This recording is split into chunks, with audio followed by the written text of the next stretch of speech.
పేరు నేను పోయిన తర్వాత గుర్తుపెట్టుకోవడానికి నాకు నోబెల్ ప్రైజ్ ఇస్తే బాగుంటది. కానీ ఇది నోబెల్ ప్రైజ్ మార్కెట్ లో కొనలేము కదా.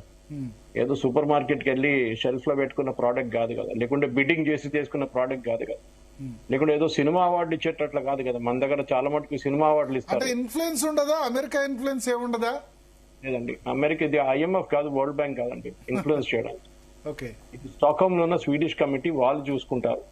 సరే, స్వీడన్ వైపు నుంచి ఏమైనా ప్రెషర్ పెడతారంటే అది బహుశా జరగచ్చు. కానీ ఈ నోబెల్ ప్రైజ్ గిట్ట ఇచ్చారనుకోండి, ఇస్తే తిట్టడానికి చాలా మంది ఎక్కువ ఉంటారు ఈసారి. ఎందుకంటే ఈ మీరు చెప్పినట్ల బాంబు వేసిన తర్వాత మేమే బాంబు వేసామని చెప్పి, నేనే చేశానని చెప్పి, తర్వాత నేనే శాంతి చేయించానని చెప్పేసి చెప్పడం, అసలు ఈ కేసు ఏమైపోయిందని పిచ్చోని చేతిలో రాయలా అయిపోయింది అనమాట. ఎక్కడ వేస్తాడో ఎవరికి తెలియదు.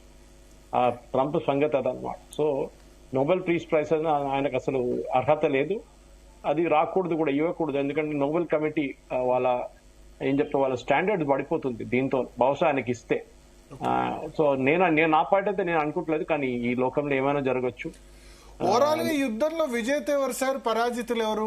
ఇరాన్ ఇజ్రాయెల్ మధ్య ఎవరికి ఎక్కువ డ్యామేజ్ జరిగింది అనుకుంటారు? ఇరాన్ కి మిలిటరీ ఇన్ఫ్రాస్ట్రక్చర్, వాళ్ళ బ్యాలిస్టిక్ గానీ న్యూక్లియర్ మిసైల్ సైట్స్ కానీ వాళ్ళకి దెబ్బతింది, దాంట్లో డౌట్ లేదండి. దాని తర్వాత వాళ్ళ టాప్ జనరల్స్ అందరినీ Day 1 మీకు గుర్తుంటుంది, వాళ్ళ 6 జనరల్స్ 6 న్యూక్లియర్ సైంటిస్ట్ ను ఫస్ట్ డే కొట్టుపడేశారు ఇజ్రాయెల్ వైపు. అట్లేం జరగలేదు. ఇజ్రాయెల్ వైపు జరిగిన దాడి మీద సివిలియన్ ఇన్ఫ్రాస్ట్రక్చర్ మీద చాలా మటుకు డ్యామేజ్ జరిగింది. అది హైఫాలో ఉండొచ్చు, కొన్ని పార్ట్స్ జెరూసలం లో ఉండొచ్చు, కొన్ని టెలవీవ్ లో జరిగింది. సరే, అది ఇప్పుడు సివిలియన్ ఇన్ఫ్రాస్ట్రక్చర్ అయింది, కొంతమంది చనిపోయారు, కరెక్టే. కానీ మిలిటరీ ఇన్ఫ్రాస్ట్రక్చర్ మీద ఏమైనా జరిగిందంటే అసలు ఇరాన్ కూడా చెప్పట్లేదు, ఇజ్రాయెల్ కూడా చెప్పట్లేదు. బహుశా చిన్న చిన్న జరుగుంటది, వాళ్ళు ఓపెన్ గా చెప్పారు. అది ఇప్పుడు జరిగిన దాంట్లో winners there are no winners and losers అంటారు. యుద్ధంలో మీరు రష్యా యుక్రెయిన్ చూసుకోండి, ఇటువైపు 1,00,000 మంది చనిపోయారు, అటువైపు 1,00,000 మంది చనిపోయారు. రేపు యుద్ధం ఆపేస్తే కూడా మేము గెలిచామని చెప్పేసి ఈ చనిపోయిన వాళ్ళకి ఎవరు రెస్పాన్స్ ఇస్తారండి? అది ఇప్పుడు జరిగిన దాంట్లో లిమిటెడ్ ఎంగేజ్మెంట్ 12 రోజులు జరిగిన ఈ ఘర్షణలో డ్యామేజ్ జరిగింది ఇరాన్ కి. ఇరాన్ ఒక 5 సంవత్సరాలు వెనకకి వెళ్ళిపోయింది. వాళ్ళ బ్యాలిస్టిక్ మిసైల్ ప్రొడక్షన్ చాలా పెద్ద దెబ్బతిన్నది, ఎందుకంటే వాళ్ళ దగ్గర అన్నిటికంటే పెద్ద ప్రొడక్షన్ అదే ఉండే. న్యూక్లియర్ ప్యూరిటీకి వాళ్ళు 60% దాకా వచ్చారు, 90% దాకా తీసుకురావాలి. అది ఇంకా తీసుకొచ్చారా లేదా తెలియదు. నేను దీనికన్నా ముందు మీ న్యూస్ దాంట్లో విన్నాను, 400 కిలో యురేనియం తీసుకొని ఎక్కడికి వెళ్ళిపోయారని. ఇది ప్రాబ్లం ఏంటంటే యురేనియం అట్లా తీసుకెళ్లలేము, బకెట్లో తీసుకెళ్లలేము మనం. యురేనియం ట్రాన్స్పోర్టేషన్ అనేది పెద్ద ప్రాసెస్ అది. ఎందుకంటే ఇది యురేనియం ఏదో ఒక జగల పెట్టి అది ఎట్లా ఒక కంటైనర్ లో పెట్టారు, అది దాన్ని స్టోర్ చేయడమే చాలా పెద్ద, ఎందుకంటే రేడియో యాక్టివిటీ ఉంటుంది దాంట్లో. అది మూవ్మెంట్ లో IAEAని ఇన్ఫార్మ్ చేయాల్సి వస్తుంది. ఇప్పుడు ఈ IAEA అయితే లేదనుకోండి ఇరాన్ లో, తెహ్రాన్ లో. సో వాళ్ళు మూవ్ చేస్తుంటే కూడా ఈ అమెరికా అదే అంటున్నారు, 400 మీరు 200 ట్రక్కులు తీసుకొచ్చారు ఫార్డో దగ్గర, న్యూక్లియర్ అది టనల్ దగ్గర, మాకు తెలుసు మీరు ఎక్కడ తీసుకెళ్లారని చెప్పి. సో బహుశా వీళ్ళు మట్టి వేయడానికి తీసుకొచ్చారేమో, ఎందుకంటే ఒక బాంబ్ బ్లాస్ట్ జరిగినప్పుడు ఒక బంకర్ బస్టర్ బాంబ్ యూజ్ చేస్తున్నారు, రేడియేషన్ బయట రాకుండా ఉండడానికి అదేం చేస్తారంటే టనల్ మౌత్ లో మట్టి వేస్తారు, 1 కిలోమీటర్ 2 కిలోమీటర్ దూరం మట్టి వేసేసి సీల్ చేసేస్తారు దాన్ని. బహుశా అదే జరిగింది. కానీ దీంట్లో విన్నర్ గైలు ఓడిపోయిన లేరు, గెలిచిన వాళ్ళు లేరండి. ఇరాన్ ఇప్పుడు న్యూక్లియర్ సంబంధించి ఫెసిలిటీ ఇంకా డెవలప్ చేయడానికి, లేకపోతే న్యూక్లియర్ బాంబు తయారు చేయడానికి వెనక్కి పోయిందా? దానికైతే నష్టం వాటిల్లిందా? డ్యామేజ్ చేయగలిగారా? 2 నుంచి 5 సంవత్సరాల దాకా వెనకకి వెళ్ళిపోయింది. ఎందుకంటే దీంట్లో 2-3 ఆప్షన్స్ ఉన్నాయి. దీంట్లో ఒకటి నటాన్స్ ఒక ఫెసిలిటీ కొట్టారు. ఇస్ఫహాన్ అంటే మన హైదరాబాద్ కాపీ అన్నమాట. హైదరాబాద్ కట్టింది ఇస్ఫహాన్ మోడల్ మీద, అప్పుడున్న పర్షియన్ నుంచి వచ్చిన వాళ్ళు, అసఫ్జాయి డైనాసిటీ. అది కాకుండా తెహ్రాన్ లో ఉన్న యూనివర్సిటీలో రీసెర్చ్ జరిగింది. ఆ రీసెర్చ్ లో కూడా నేను అక్కడ న్యూక్లియర్ రీసెర్చ్ ఫెసిలిటీని వాళ్ళు కొట్టారు. నటాన్స్ లో 2 ఫెసిలిటీస్ ఉన్నాయి, ఒకటి గ్రౌండ్ పైన ఉంది, ఒకటి గ్రౌండ్ కింద ఉంది అన్నమాట, కొండ కింద. వెరస్ ఫోర్డోలో మొత్తం కంప్లీట్ అండర్ గ్రౌండ్ ఉంది ఫెసిలిటీ అది.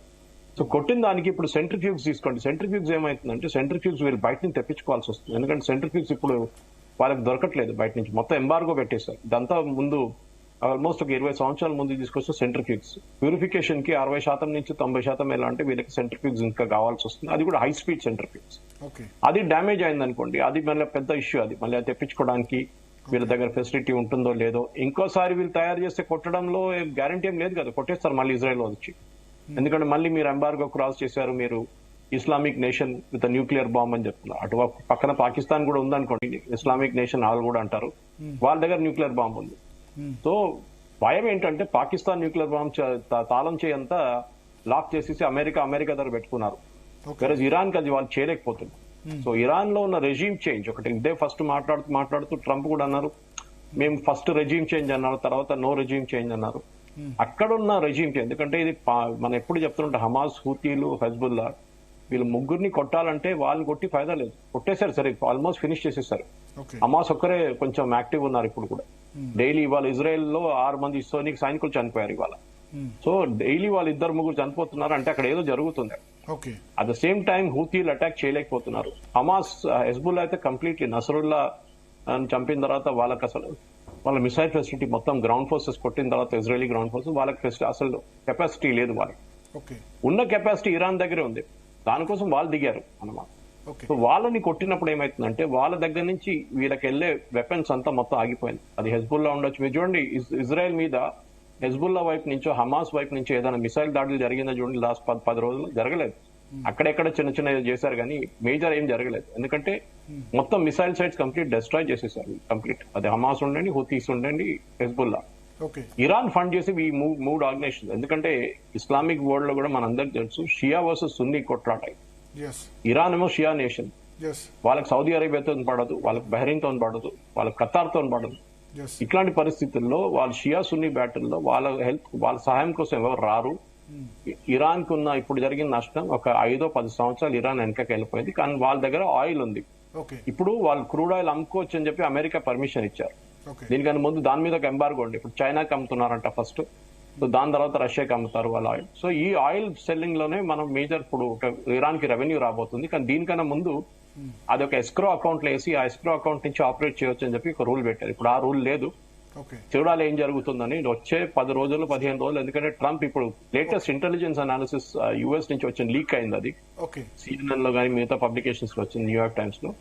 అది ఇజ్రాయెల్ వాళ్ళు కూడా కొరాబరేట్ చేస్తున్నారు. దాంట్లో ఏంటంటే ఎక్కువ డ్యామేజ్ జరగలేదు ఫార్డోలో, మిగతా చోట్ల డ్యామేజ్ జరిగింది కానీ ఫార్డోలో ఎక్కువ డ్యామేజ్ జరగలేదు. ఎక్కువ వాళ్ళు చేసిన న్యూక్లియర్ బంకర్ బస్టర్ బాంబ్ వేసిన తర్వాత కూడా వాళ్ళకి ఎక్కువ మాక్సిమం డ్యామేజ్ చేయలేకపోయామని చెప్పి దానికి ట్రంప్ కోప్పడుతున్నారు, తిట్టారు. CNN తిట్టారు, న్యూయార్క్ టైమ్స్ తిట్టారు, వీళ్ళు మాఫియా మీడియా అది ఇది అని చెప్పేసి.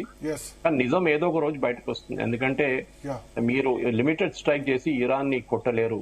కొట్టాలంటే మొత్తం కొట్టాలండి. అది వీళ్ళు చేయలేకపోయారు. 1 రౌండ్ బాంబింగ్ తో కాదు, అది 3-4 రౌండ్ బాంబింగ్ ఉండాలండి. కానీ ట్రంప్ కి ఏదో ఈ ఆయిల్ ప్రైస్ పెరిగిపోతుందో స్ట్రెయిట్ ఆఫ్ హార్మూజ్ క్లోజ్ చేసేస్తారని చెప్పి పానిక్ చేశారనమాట. ఆ పానిక్ తోనే బహుశా ఈ సీజ్ ఫైర్ ఆయన అనౌన్స్ చేశారు. చూడండి వాళ్ళిద్దరి దగ్గర మాట్లాడకుండా ఆయన అనౌన్స్ చేస్తున్నాడు. ఒకసారి పుల్లారావు గారిని అడుగుదాం. పుల్లారావు గారు, మొత్తం సీజ్ ఫైర్లు అన్ని అనౌన్స్ చేసి ఏం చేయాలనుకుంటున్నారు ట్రంప్?